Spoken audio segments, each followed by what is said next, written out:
All right, I want to call this meeting of the Simpson County Fiscal Court to order. I'll ask you to bow with me in prayer, and then we'll have the pledge to the flag.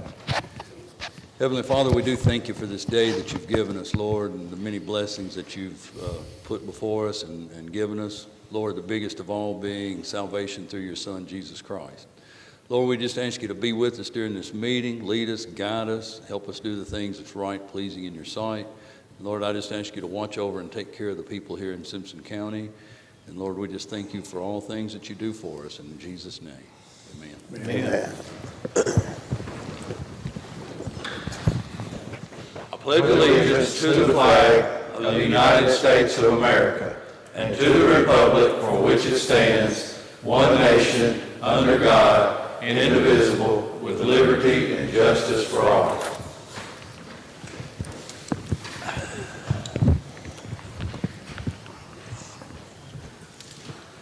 Well, we got some rain, now the sun's shining, and it feels pretty good, and it's good to have a little rain. But we got a lot of it when we didn't get any, and now we got a lot. Gentlemen, if you had an opportunity to review the minutes of our July 19th regular fiscal court meeting, I need a motion and a second to approve those minutes. Motion made. Got a motion by Nate. Second. Second by Scott. Any question, discussion, revision? All in favor, aye? Aye. Any opposed? That motion carries.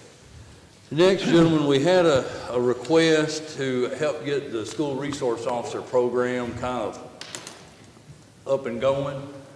And there was some negotiating from what it would actually cost and take to do it. And so the request has been made that the county would appropriate $54,000 to help get the school resource officer program up and going. This will help get a resource officer in all 5 school campuses. And Sheriff, I believe, do you have people ready for all 5 now? We're still in the process. Still in the process, but Our ultimate goal is, yes, to have a school resource officer in every school. right. We're well on our way. Recruiting and finding 5 POP certified officers to be able to do that is a totally different matter. But my belief is we will be much stronger than last year at the beginning of school. I don't want to go into too much because you do involve school security with Right, that. right. By October, we should be even in better shape. But hopefully, halfway through the school year, we should have 5 officers. I believe we'll be 3 to 4 starting school. Well, I appreciate your effort in getting that together. I appreciate the school's commitment to doing it. And I know they made a request from us and the city. I have not talked to the city manager or the mayor, but I would assume that the city will help get this program up and going also. So, thank you, sir. So anyway, we would need a motion and a second to approve this $54,000 appropriation to the school resource officer program. So moved. Got a motion by Myron, Second. second by Nate. Any question or discussion? Is this a one-time thing? Yes, it was a one-time request. Okay. Yeah. And actually, we're going to take a look at, in talking with the school superintendent, we're going to take a look at and review like what actual costs have been through the first half of the year up to Christmas break. And quite honestly, and I don't think it's any problem in sharing this, I mentioned it to the superintendent. I may have mentioned it to some of you guys. I think after we get that assessment halfway through the school year, we're going to look at working with the industrial authority and the chamber to reach out to some local business industry to see if they want to help be a sponsor to this program over time. Because, I mean, it is going to be some cost, and especially, and the sheriff would know this better than any of us, or as well as any of us, if you get retired officers, there's one cost to it. If you get officers that are not retired and you have to get them POP certified and pay their insurance and all the other things, there's about $30,000 a year difference in what those officers would cost. So it may depend on, at some point, it may depend on how many retired officers we get, what it would really cost to operate the program, so. But yes, this is just a one-time request for the county. Any other question, discussion? I think we had a motion by Myron and a second by Nate. All in favor, aye. Aye. Any opposed?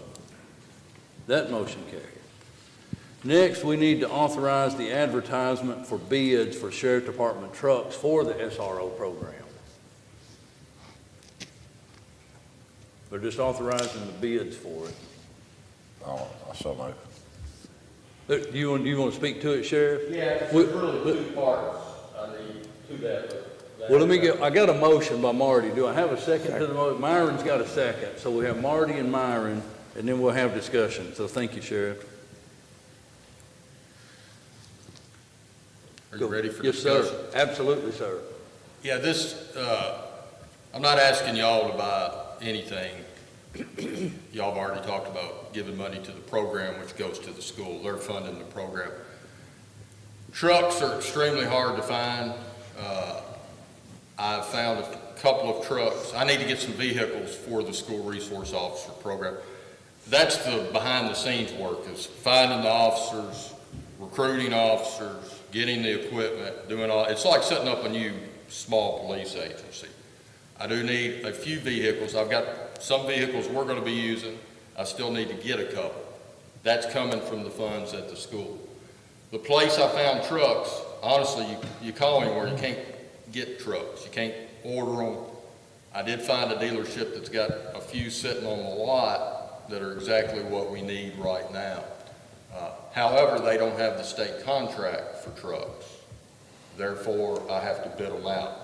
Their price is lower than the state contract price, and it doesn't mean they're going to get it. That's the point of the bid process. But right now, the guy knows I'm interested in them. He knows we're going to advertise for bids, that he's going to put in a bid. So to get this ball rolling, I need to do that. The second part that kind of goes with that, and again, I'm not asking you for money, but I kind of am here. We sold back when we had our auction, we had a unique thing. We had a couple of pieces of military equipment from what's called the DARMO program. Those are not owned by the county. There's very specific things in what you can and can't do. The pieces of equipment that we had that we sold in the auction, we were allowed to sell because the agency owned them, not the county. We could sell county stuff too, but we had to turn the money over to fiscal court on that. The two pieces of equipment that we sold, we had never done it before, and honestly, it's kind of a weird thing. So we held the money in our auction account until the auditors came in so that we could talk to the auditors to see the proper way, what would flow best for the agency. It's not much, it's like $3,500 and some change, call it, $35.16, thereabouts. What I'd like to do is give that money, this is what the auditor and I talked about. He said the flow would be, take that money out of your auction account, now you've talked to me, turn it over to fiscal court and see if they can line item it back to you so that you can use it for what you were going to. We wanted to buy some emergency equipment to kind of go with these vehicles. That's what I'd earmarked the money for, but I knew not to spend it until I talked to the auditor. So that would be the second part of this conversation. So basically, take that, put it in your vehicle line item. I want to take it out of my auction account, hand it to Nicole, and have Nicole line item it back into our vehicle item to buy some emergency equipment. How many trucks are you talking about? Because they just two? Yeah. Okay, so will you have to get more later if you're getting five? How many school resource officers will it be? I know we have Bart right now, but. Yeah, there'll be a total of 5 officers, one at every school. Okay, but you need 2 trucks right now, so do you have 2 extras for the other 2? There'll be older vehicles, but part of the program we've encompassed is the school, there is an assessment for vehicles each quarter, and that will allow us to do a 5-year rotation on vehicles. So they're buying 1.5 right now by the money that will be funded to us. When I say 1.5, that's just the way it calculated out. But yeah, there'll be a 5-year cycle of vehicles. Okay, all right. And of course, all the newer vehicles, I would assume you're gonna keep on the road and you're gonna keep all your older vehicles at the school. But the beauty, it's good for the school and it's good for us. What we've worked out, we will get better vehicles for the sheriff's office in the long run, but we're up-fronting some vehicles for the school. It's a wash. Right. We're saving money for the school and the taxpayers and the people by taking a couple of old vehicles instead of selling them, using them for the school. And in the long run, over the 5-year cycle, we'll be able to get those vehicles replaced with new vehicles that will actually be in our fleet. And it's a good wash for the both of us. Okay. Saves them money, and in the long term will help us a little bit too. There's a give and take to both of us there. So do you need, after we get through with this motion, do you need a motion to Yes, to put that money? allow me to turn over $3,500 from my auction account to fiscal court and have it line item back to me in my vehicle equipment. Okay. Okay. All right, so we have a motion to advertise to bid. Marty made the motion, Meyer in the second. Any other question, discussion? All in favor, aye. Aye. Any opposed? So it sounds like now we need to have a motion in a second to authorize the sheriff to pull that $3,500 plus from his auction account and basically bring it to fiscal court for Nicole to do her treasurer job with. So moved. Got a motion by Scott, Second. second by Nate. Any other question or discussion? All in favor, aye. Aye. Any opposed? That motion carries. Next, gentlemen, if you had an opportunity to review setting the tax rates for the 2022 tax year, the options that are before us are the compensating rate goes from 10 to 9.7. Still haven't figured this out because they've done the same thing last year, but it doesn't calculate to 4%, but that's what they say in their DLG calculations. To the compensating plus 4 would be 10 cents, which is what our current rate is.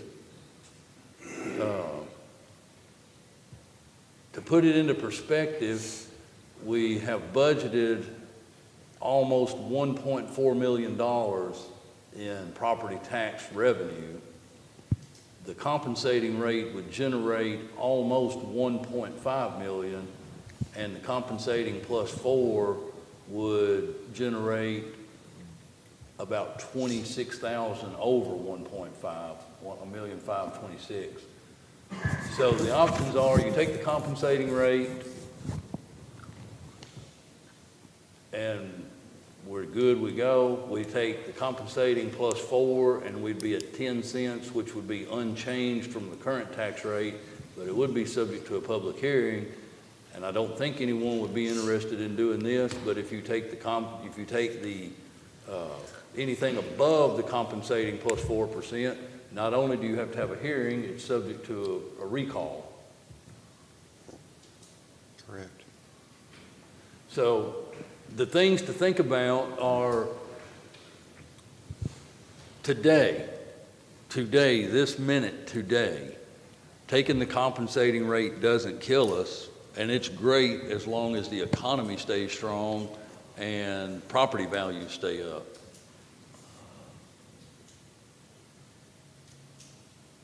But when the property values decline, you can't make the tax rate up fast enough to generate the revenue back.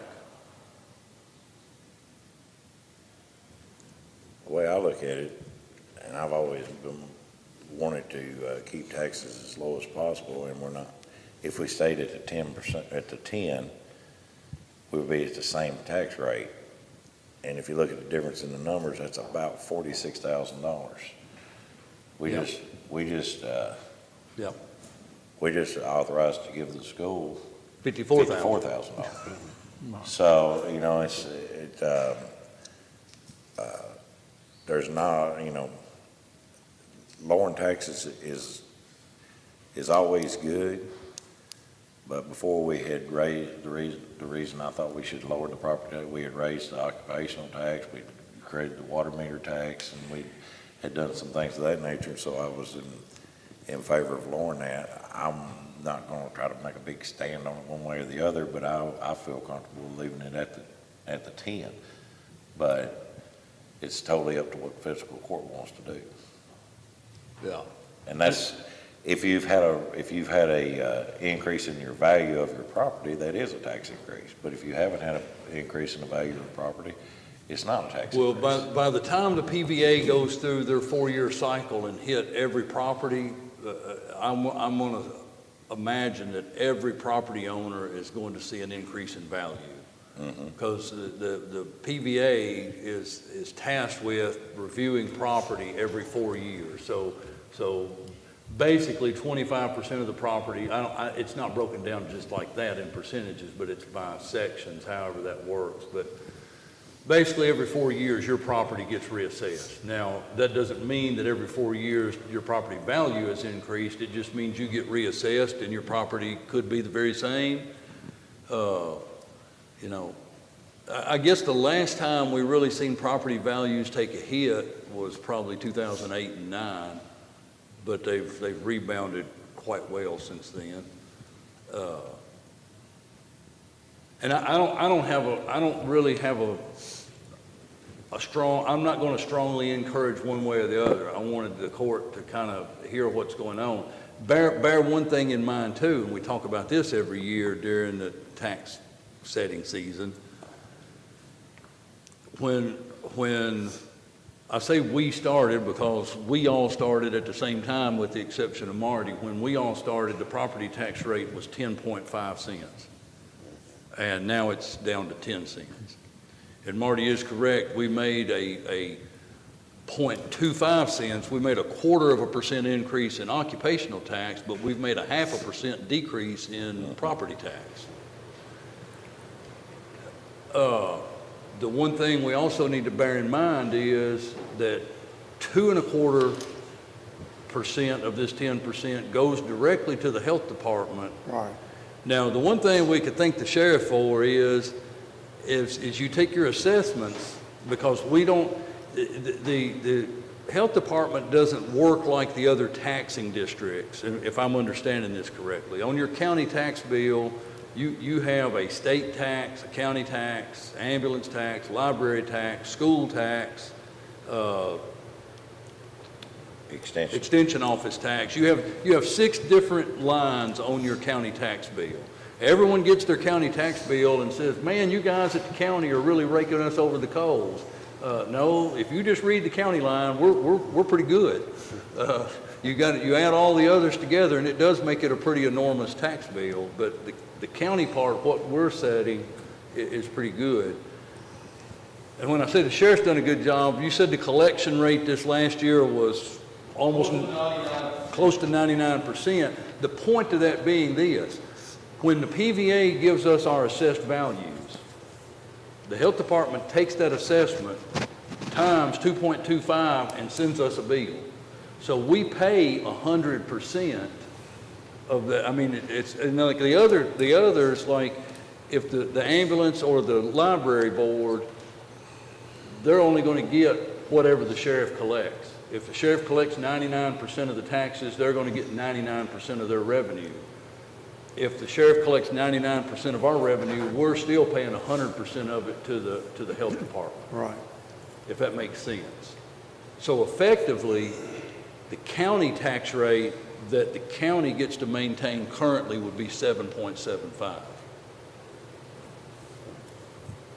Because we're obligated to the 2.25 to the health department. I don't have any problem with leaving But the tax it's rate. whatever you guys want to do. I'm Just leave it. Yeah, I'm good with it. Looks like you got a Go for it. consensus, Judge. Good with what? Yeah, so I hear all 4 of you Leave it at say 10. leave the tax rate Yeah. unchanged at Yeah. 10 cents. Just have a motion and a second. Motion made. Got a Well, are we gonna? Yes, that's right. We will need to do that by ordinance. Hang on. 2204. Tell me that number again. 220.242. 220.242? Yes. And we will have to set a hearing. Yeah, we will have to set a hearing. That's right. What are we obligated to advertise, and will we be able to do that by the August meeting? We're too late for this week's paper. Next, we'll get it into the 11th for the paper. That wouldn't be enough time for the meeting on the 16th, so we have So we need to set it for the first meeting in September. to do here. Do what? The hearing, which would be The 6th. the 6th, okay. After Labor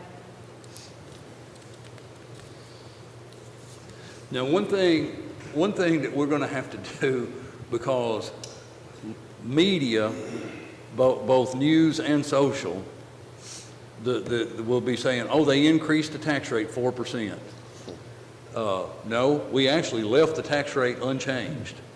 So we need to make sure that people understand, we did not make a change in the tax rate. We didn't increase it. It's the same as it was last year. And y'all have heard me say this several times. You know, and I do agree with Marty. Believe me, I hate paying taxes.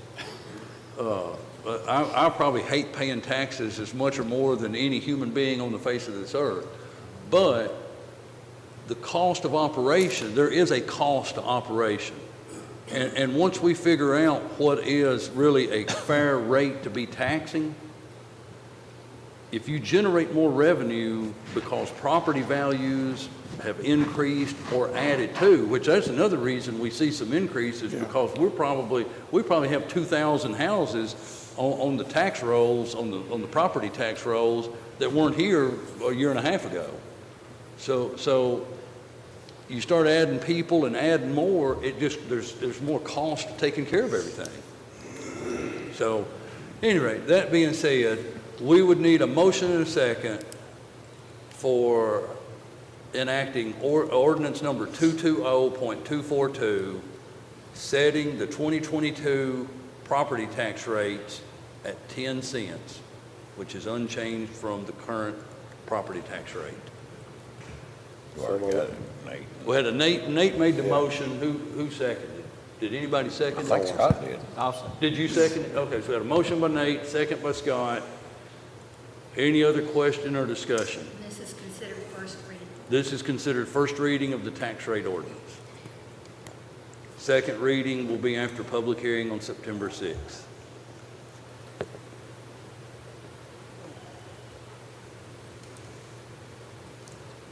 All right, with an ordinance, we'll do a roll call, Pam.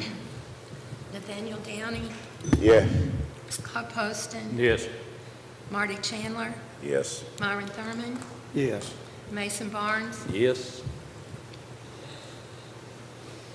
All right, a few items that didn't make it to the agenda, we had some late arrivals, is to review and approve a Kelwell price increase. Do we need to set the Oh, yeah, yeah. watercraft and Yeah. motor vehicle tax? So we do have to establish the motor vehicle and watercraft tax, and it's still, the DLG calculation is still unchanged from where it was last year. It was 16.1 last year, it's still 16.1.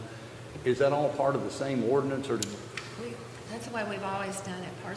Real property would be the 10 cents, personal 10 cents. all in one ordinance? Watercraft and motor vehicles, 16.1, and aircraft is 10.5. So we need to amend that ordinance to include the watercraft and motor vehicle at 16.1, and I guess have a motion and a second to that amendment and a roll call on that amendment.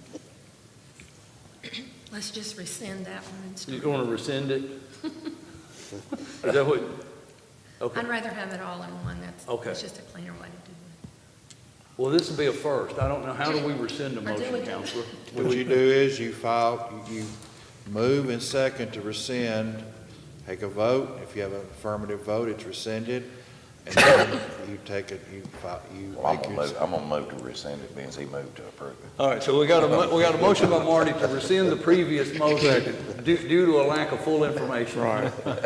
And Myron seconded. All in favor of rescinding that? Aye. Okay, now we need a motion and a second to approve tax ordinance 220.242, setting real property tax rate and motor vehicle and watercraft tax rate, each unchanged, property at 10 cents, motorcraft water vehicle at 16.1 for tax year 2022. Did you put personal property? Personal property. So move. Nate will make that motion again.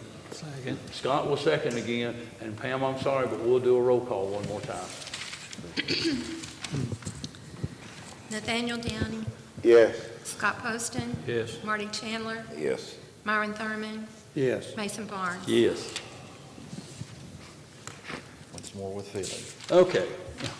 All right, now back to some late arrival items. A Calwell price increase we were given. I received that note on Monday, August 1st. The jailer's not here, Brent's here. Evidently, here's how we come to know about this.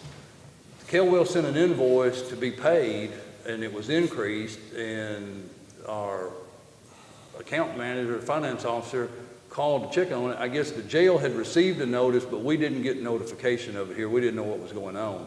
And so we said, we need notification at the courthouse. We're the ones holding the contract. Here's the question at hand, gentlemen. It's about an 8-cent per meal increase, which is roughly $27,000 a year. Their contract does make allowance to make that increase, but it has to be with 60-day notification, according to the contract. So they're asking for it to go back, paying from July 29th, I think was the date they're asking for, but according to the 60-day notification, it couldn't be effective until like, I don't know whether there's 31 days in August and 30 days, so it'd be like September 29th. I don't know anything about that information because, I had worked with them and I stayed completely away from that. And, I did not receive that notice, so I didn't know. Yeah. And also, when I was reading the contract, it said that the maximum they can increase it by was the CPI for the food away from home index.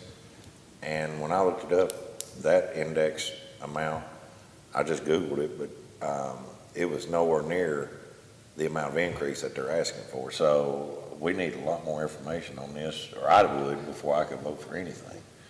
When I go back, I went back and read the contract. And So like I said, don't- we just got the notification at the courthouse yesterday, Mark, what was that number? 0.9%. Yeah, from May to June, it was 0.9%. And what they're asking for is way more than that. So, I mean, I'm good to call and talk with them and ask them what's going on, and also make them aware that we didn't receive notification here till August 1. And that whatever this what's it called? Food away from Food home. away from home. Consumer Price Index. Yeah, That I had never heard of until. yeah. So, I mean, is that good? Let me Yeah, I call and think talk you to need these to folks touch and check it. on it and find out exactly what's going on, because it doesn't, I mean, we won't make this change till, it can't be effective till September 29th, according to the terms of the contract. I mean, they have to give a 60-day notice. I mean, do we need the counselor to look at that, or? I mean, I'd suggest letting, Judge, you call them, and, if things get persnickety, then obviously you know where to find me.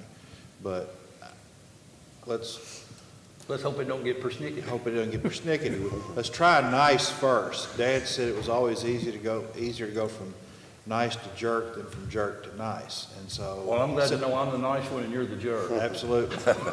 Except he used a different, more colorful term that I'm trying to do better about. Do we need we just We'll just table not this. vote on it, but we Yeah. won't pay them the increase, right? Well, I mean, even if we voted today, I mean, the increase, according to the contract, that we have to have 60-day notice of any price increase.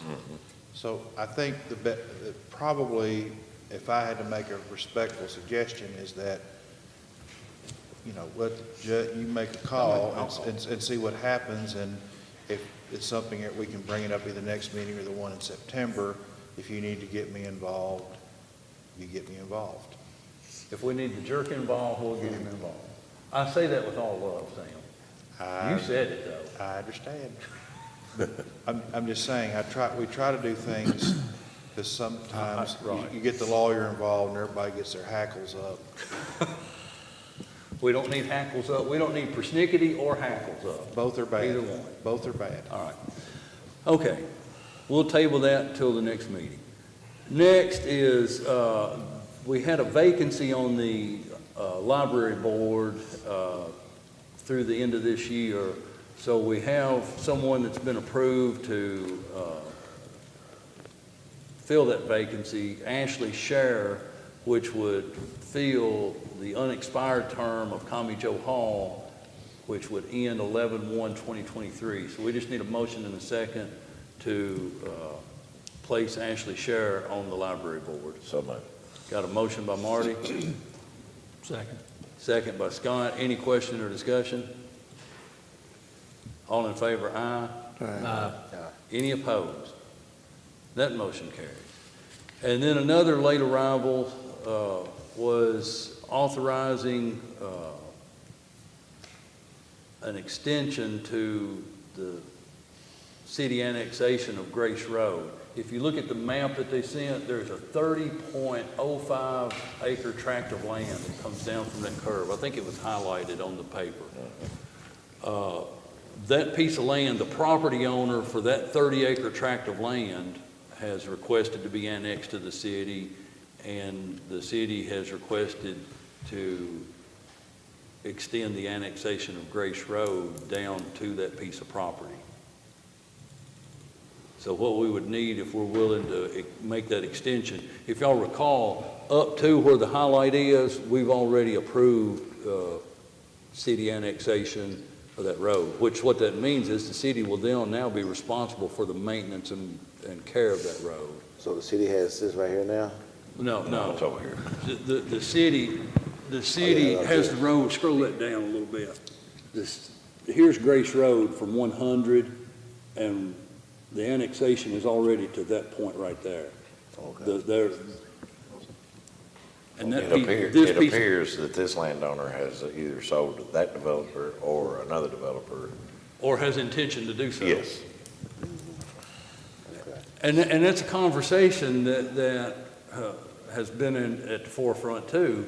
And just so I'm explaining this because I want the public to understand something. If a landowner owns a piece of property that is contiguous to city limits, and they request that the city annex them, there is not one thing we can do as county government to stop or halt that annexation. If John Doe Public has a piece of property contiguous to the city limits, I'm correct, aren't I, Sam? That's correct. And they make a request at City Hall to be annexed into the city limits, That's between them and City Hall. yeah, We're not a party to that. yeah. And so what's happened is this landowner has made that request, and then the city has requested that we extend the annexation of Grace Road along that 30 acre tract of property. I'm going to move to approve. So, okay, along with the motion to approve, it would be to authorize the judge to sign the annexation consent and so on and so Yes. forth. So Marty's made a motion to approve that extension, or the annexation extension, I guess would be the better way to say it. So we need a second. So do we close part of, You know- part of that road now won't be the obligation of the county, so how do we? It would be handled just like Steel Road, which is somewhat discombobulated, but Steel Road, when you turn off the 31W to just past Cracker Barrel is a city road, and from Cracker Barrel and beyond is a county road.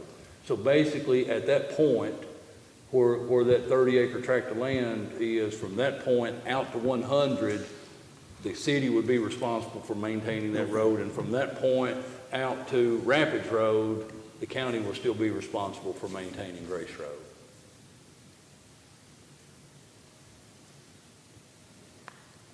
Second. So we got a second by Meyer, and any other question or discussion? And just so the public also knows, there's no loss to the county from this. Actually, it's a gain because now we're no longer obligated to maintain that road. So. All in favor, aye. Aye. Any opposed? That wasn't a very enthusiastic aye.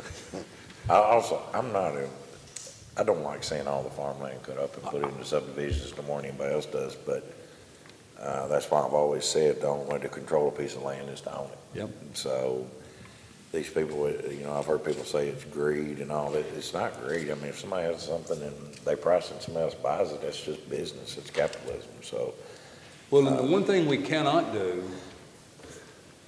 or I would sure hope no one ever suggested this, we cannot limit the sale of private property. no. I mean, in no way, shape, form, or fashion can we ever do that. Nor should we. Exactly. Okay.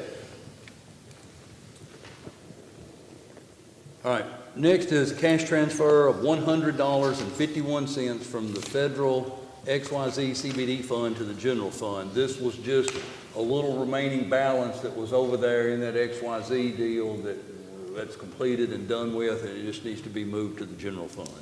So moved. Got a motion by Marty, Second. second by Nate. Any question or discussion? All in favor, aye. Aye. Any opposed? That motion carries. Gentlemen, the next item has been pulled. There's no longer a need to make the cash transfer from the general fund to the jail. Next would be budget transfers. If you had an opportunity to review those, we need a motion and a second to approve the budget transfers. So moved. Motion by Nate, Second. second by Myron. Any question or discussion? All in favor, aye. Aye. Any opposed? Motion carries. Next, if you had an opportunity to review the bills and claims, we need a motion and a second to approve those claims as presented. So moved. Motion by Nate. Second. Second by Scott. Any question or discussion? All in favor, aye. Aye. Any opposed? That motion carries. Next is to approve the order of allowance to the Board of Assessment Appeals. That's not on there. It's not on there, but that is the money paid to the people that have that meeting on the Board of Assessment. And I think it's $100 per person. It's in your claims. It's in the claims, but it's Yeah. not broken down by the individual. I think it's $100. $100 Yeah, per it is. person per day they meet. Yeah. There weren't any challenges or appeals this year, so They think basically they're done. they're done. That was done like last week. Yeah. And it's listed on page 2 of the 6, and it does break it down per individual at $100 each. But we have to have a separate motion to approve that order of allowance to the Board of Appeals.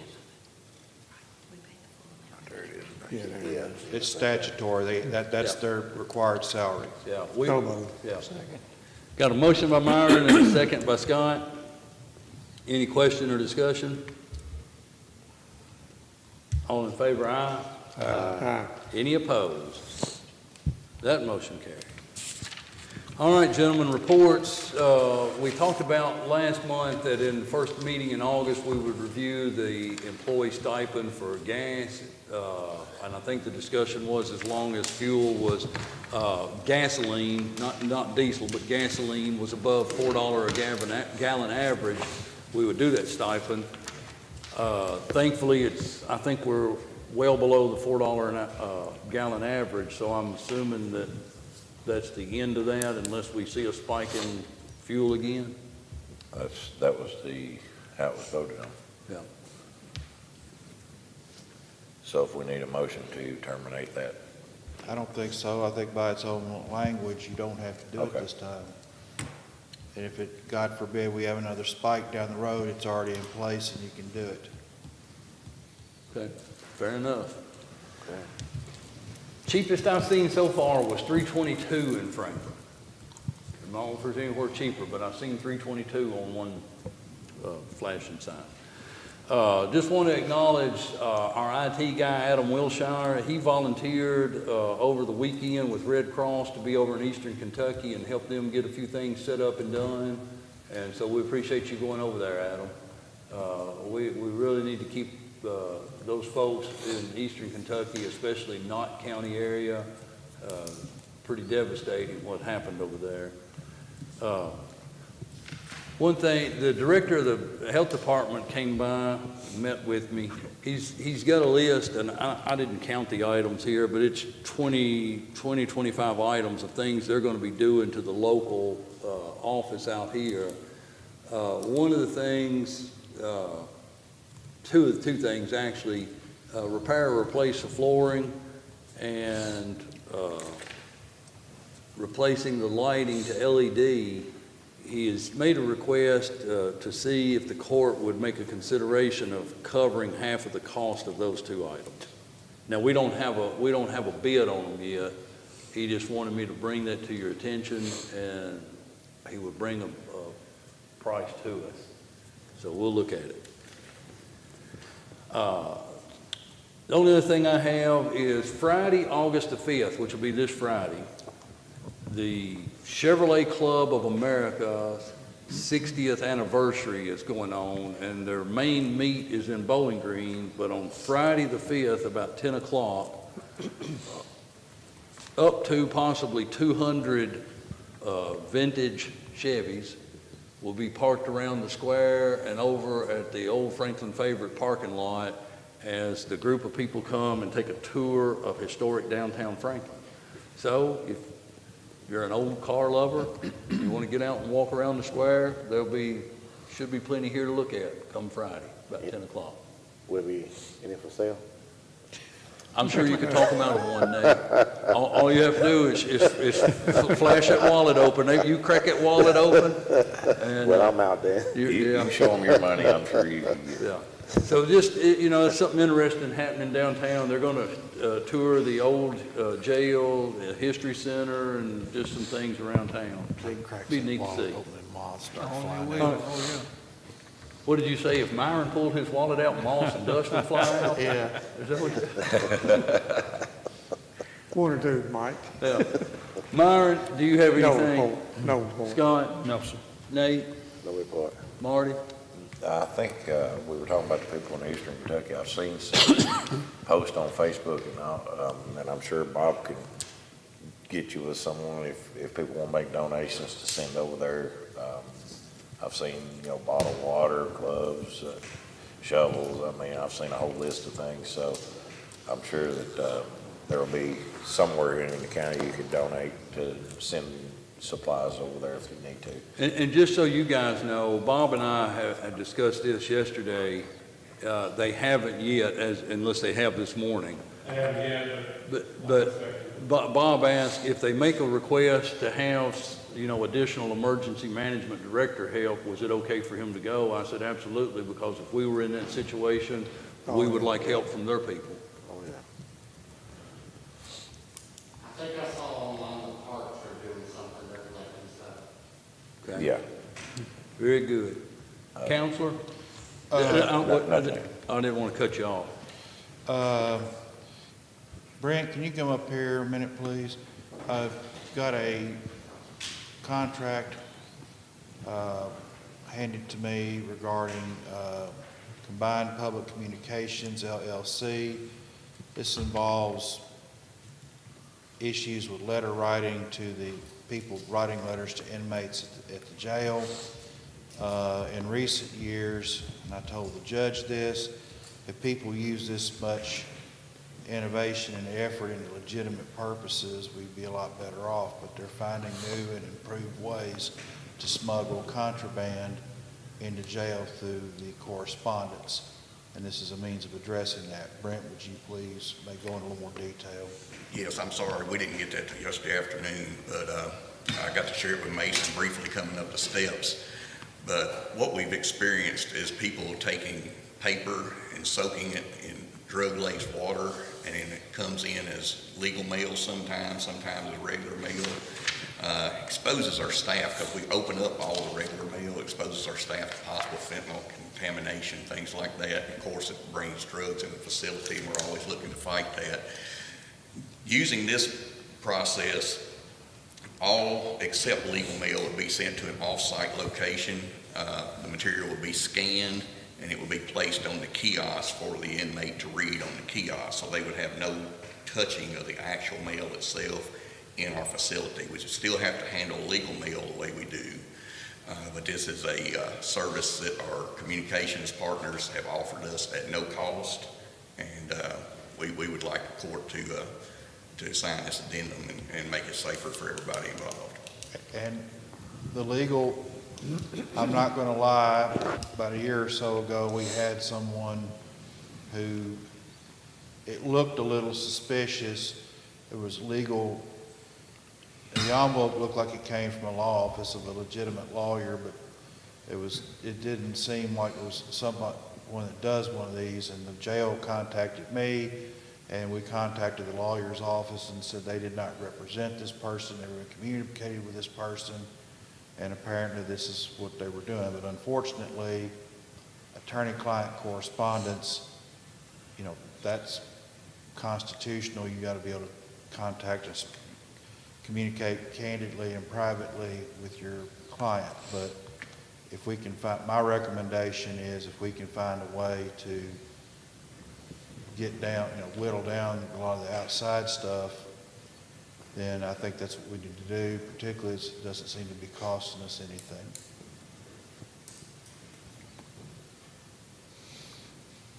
As I said, I wish they'd use this much creativity and, you know, effort and legitimate purposes. So you need a motion to authorize the judge to sign that? Yes. Sign the addendum to the current contract. So moved. Got a motion by Marty, Second. second by Nate. Any other question or discussion? All in favor, aye. Any opposed? That motion carries. Thank you, Jim. Thank you. Thank you. Counselor, anything else? So, Judge, do you have a copy of this? Just this copy here. Okay. Yep, I'll hang on to it. By all means. Answer your question, Judge, is no. Sheriff, you have anything? No report. Anything else from the jail? To this day, numbers today are 290 to 215 state inmates. Of course, we're on hold right now with the COVID that we've had. They won't allow us to bring anyone in until we clear that. A few meetings ago, we discussed what we're going to have to do with those contracted employees or contractors that we had, and it was decided, I think Sam pretty well sufficed it, saying that they couldn't afford the insurance, so maybe the best thing was part-time salaried. We've now received all the termination letters from Sam. We're ready to proceed forward with that. So I think Nicole and I have talked, and she's going to figure out the difference in what we need to send over for commissary to cover those additional costs, and we'll take care of that when we do a budget amendment, just whenever that happens to be. And then the specialty deputy that we wanted to do the same thing with him and hold him at a rate not to exceed $3,600 a year. I think that one's going to have to be a separate discussion from the others, Okay. because that one is a completely different situation. Okay. And I explained that in great detail to the jailer. Okay. Well, I'm sorry he's not here. He had to be in probate court this morning, so Yeah. you got me instead. I wasn't privy to that conversation, so. Yeah. So I guess are you asking that a decision be made on that at this meeting? Well, if we can, I'd like to move forward with it, but if not, then So gentlemen, what has happened is, I guess all of the individuals that have been contracted to provide services directly to the inmates are going to have to be, they're either going to have to carry some kind of insurance, which they evidently can't afford or probably can't afford, or they're going to have to be made part-time employees, but their salary be equal to their contract price. But for them to get salary equal to the contract price, there is associated cost with that jail has said we'll cover out of the commissary. So there's essentially still no cost to the county budget. I mean, the general fund, it's still all covered out of the commissary. But the one employee that is part-time, which we had established, and this is what I explained in great detail to the jailer. And Sam, you were there, you recall that I said this one would have to be handled separately and would take action of the fiscal court. That's exactly what I said to the jailer, correct? Yes, sir. Okay. So the request is that they have a specialty employee to be paid a salary of $3,600 per year. Not to exceed. Not to exceed $3,600 per year. And- Well, at any rate, we had voted and established the hourly rate of part-time hourly employees at $15 an hour. And I'm not sure how many hours this employee's averaging now, maybe 1 to 2 hours per week. But you would have to average 4.5 hours per week, 52 weeks out of the year to get to $3,500 at $15 an hour. And so anything we do with this employee is going to be, it will have to be dealt with down the road budget-wise if we move forward with this request. Would that money, my understanding is that money would also come out of the commissary? No, sir, it's not legal for us to do that It's out of the not- commissary. yeah. It would have to come out of the already budgeted part-time line item. Yeah. Okay. If I could figure out a way to do it out of the commissary, I'd be happy to. Yeah, so I guess the question at hand is, we either take no action and leave it as what we've already set and established, or we would need a motion in a second to approve that contract up to $3,600 a year for one specialty It's part-time. not really a contract. Well, the Yeah. paying of a specialty employee up to $3,600 per year salary. Well, or just let him pay him what he was paying him and cap it at $3,600 a year, so he can only get whatever he uses. I mean, I think last year it was $1,600 or something like that. But he's considered as a part-time employee. Part-time hourly employee. You know, there was plenty of time through the budget process for this to be addressed. And there wasn't anything mentioned about this until after the fact, after the budget done went through 2 readings. So myself, if he's a part-time employee, it's $15 an hour. I 100% agree. That's what we all agreed on.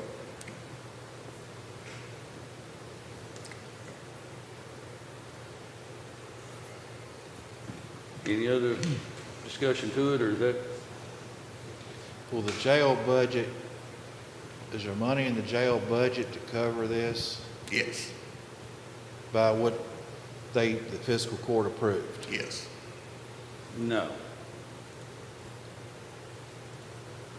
It's tracking over right now. It's currently tracking over. We established the number of employees and what their pay rate would be. We also established that part-time hourly be rated at $15 an hour, and that's how that budget was structured. As Myron said, as we went through the budget process. So any change or increase at some point during the year, I mean, the answer to the question, is there money in there right now? Maybe, but it is tracking over. But the point being, at some point during the year, it's no different, and we said this, we have to establish maximum salaries and pay for the sheriff and the clerk's office every year. And this action was no different for the jail. And So any change would reflect a change. I mean, any increase would, we'll have to do some kind of budget amendment for the jail, if that comes through. Mhm. Because we've got that money budgeted in a line item. Yeah, You know, if that increases $25,000 or $26,000 a year, we'll have, that'll be a major change in the budget right there. yeah. Currently, we're sitting in a spot where we've never been before. We've never been at the point in August where we've never moved a penny to the jail. And we hope to continue that throughout the season. It's just like the 25,000, you know, when I saw that when Nicole, we budgeted additional funds to come from the commissary. If we can do those type things and keep from doing transfers, we're happy to do those. It's our intention that we try to get by this year with no funding from the county, which is something that's never been done here. I mean, that'd be great if it can. Yep. I don't think there's an expectation of that from anyone on this court. And I do want. And I don't think there's any pressure from anyone on the court for that to be the expectation. I mean, we fully aware, we budgeted, what, roughly, was it 500 and some thousand, 600, whatever it was, to transfer in. I mean, we understand there is cost. Okay, but we hope not to have that cost. Things are tracking real good for us right now. And on a personal note, I think y'all made a very good decision on your tax rate. I don't want that to become a football for people, but I think that was very appropriate and well thought out. So we can do a motion on the current ones, the current consultants, I guess is what we were saying, consulting contracts to be paid out of commissary. We could do that today if we need to do that, could we not?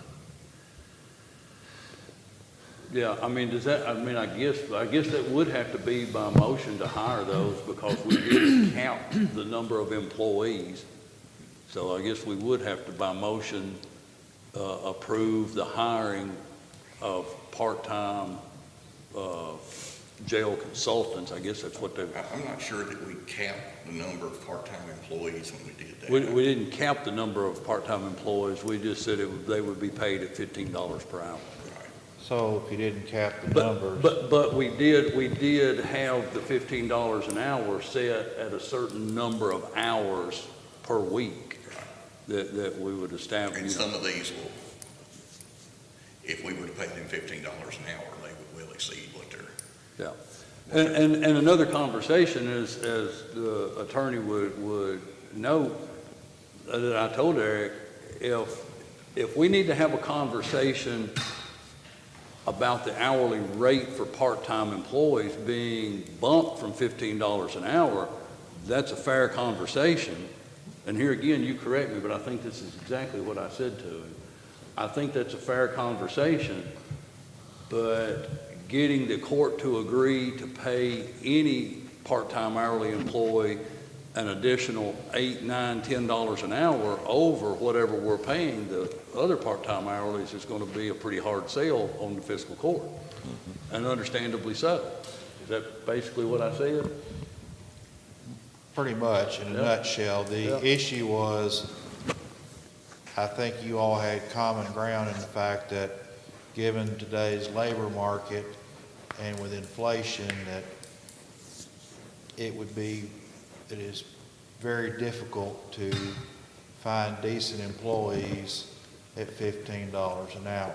And you both agreed that that probably needs to be reconsidered and bumped up some. I don't think there was a number given, but it was, and it would Yeah, I said it's fair to take a look at that. And so that was said. And also you indicated that if you're looking, to have one in particular, it would be a tough sell to the fiscal court. And it is fair to look at it, but here's another part of that conversation that we would have to take into account if we take that conversation up.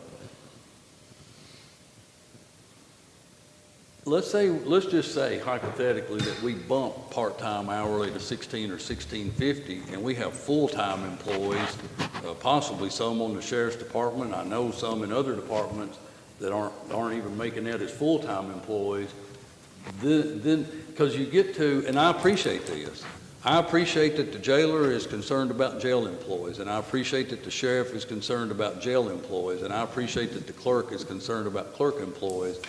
But as the county judge, and I believe the magistrates would agree as members of the fiscal court, I'm concerned about the employees in every county department.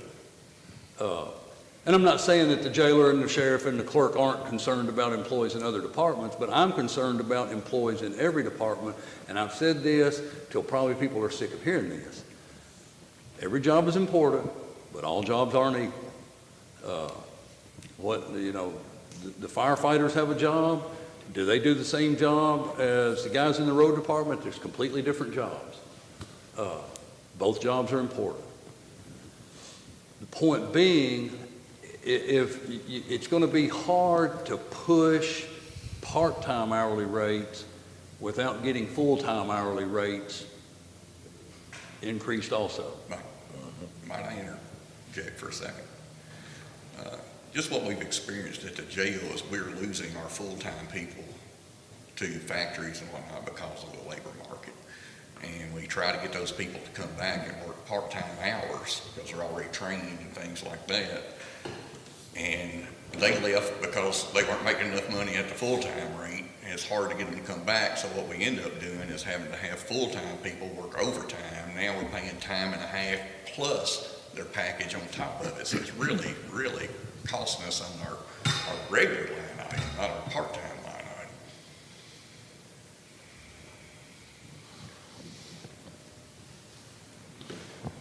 It's just something the court needs to consider. Yeah. Well, I think it's a fair conversation to have, but as Myron said, when we talked about the part-time, I think it really would hurt morale if you've got all the part-time down there making $15 an hour and they find out one guy's making 25.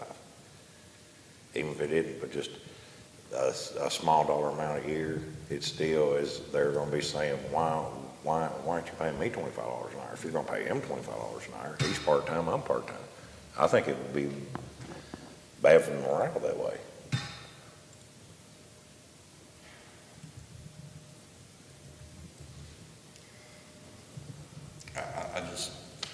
I don't think the jailer's asked for too much here. I mean, he's talking less than $4,000 and less than a $4 million budget. I hate to see this be something that the court and the jailer gets sideways over. As I said to the jailer, this has nothing to do because, I'll just tell you what I told him, because there's a lot, I don't know what the word I'm looking for here is, but here's the thing. Things get taken way personally sometimes. This has absolutely nothing to do with who this is, everything to do with what this is. And while in the grand scheme of a budget is $3,600, $4,000 any money, not really any money in the grand scheme of a budget, it's not about the dollar amount, it's about the principle of what we're doing.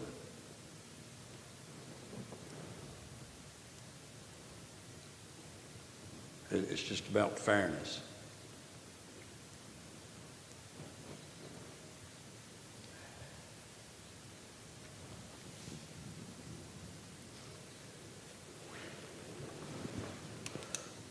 Unless someone's willing to make a motion to do otherwise, I think we're done with the discussion. But we can go ahead, do we need it, well, did you say we need a motion for the consultants? That they're paying out of the commissary? Or do we just hire them like we do any other employee? Yeah, hire them like any other Okay. employee. Thank you very much. Yes, sir. Also, Brent, you referenced termination letters on those contracts. Does our office have copies of those termination letters? Because we hold the contracts. I sent them to you to get them signed. Yeah, I just got them yesterday, the last one, so we'll get them signed and get them to you. And also, Mason's got the copy of the CPC, and there's a place for you to initial next to the check mark and sign at the bottom, and if you'll get that to me, I will send it to them and get signed copies back. Okay, Okay? okay, thank you. All right, Bob, anything with emergency management? I could tell you were itching to get out of that chair. I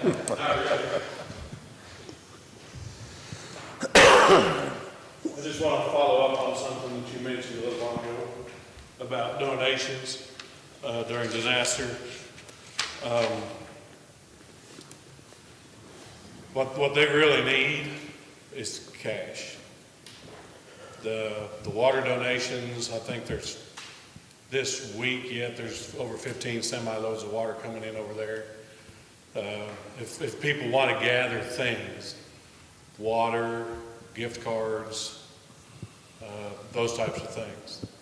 What they don't need is people cleaning their closets out and trying to send all that stuff, because that, honestly, we witnessed it in Bowling Green. The tornado. And the other places that were affected by the tornado, and even further back when the tornadoes that I deployed to in 2012 in McGoffin County, those, while the gesture is welcome, the items that the people are trying to move is probably not the time specifically.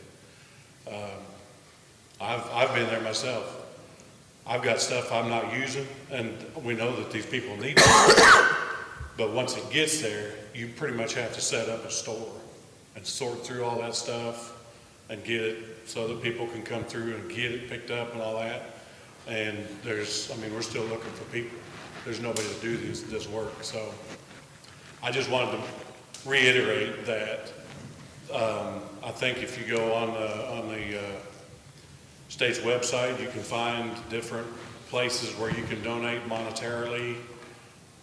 And they've probably got items listed that they do need, cleaning materials, water, and that kind of stuff. So I just want to urge people to give as much as they can, but make sure they're giving the right thing in this environment. Thank you, Bob. Bill, anything with maintenance? That would have been called a balk in a baseball game.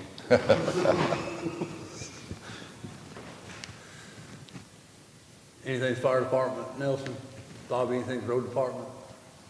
Motion to adjourn? Motion by Marty, second by Nate. All in favor, aye? Aye. Any opposed?